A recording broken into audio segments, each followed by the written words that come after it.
এদিন মহুৰা মুখলৈ আহিবাচোন।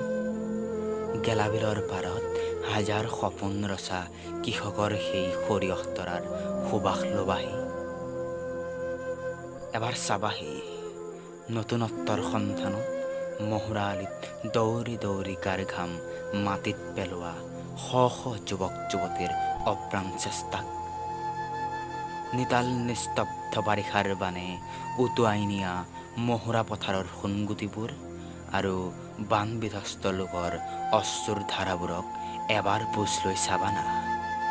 কেনেকৈ জৰ্জৰকৈ ভাগি পৰিছে আশাৰ ৰেঙনিবোৰ। এইবাৰ তোমাক আলি আই লৃগাং দেখুৱাই আনিমগৈ বাৰু।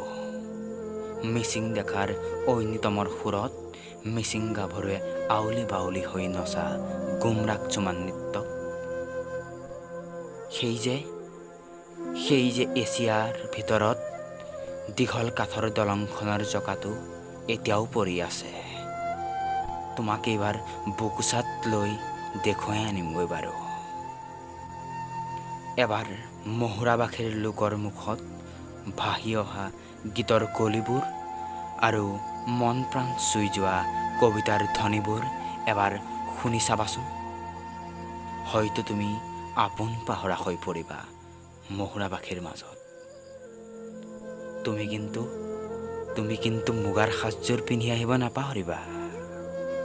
মহুৰা মুখৰ ডেকাৰ ঢোলৰ চেৱত এপাক ননচাকৈ জানো তুমি থাকিব পাৰিবা?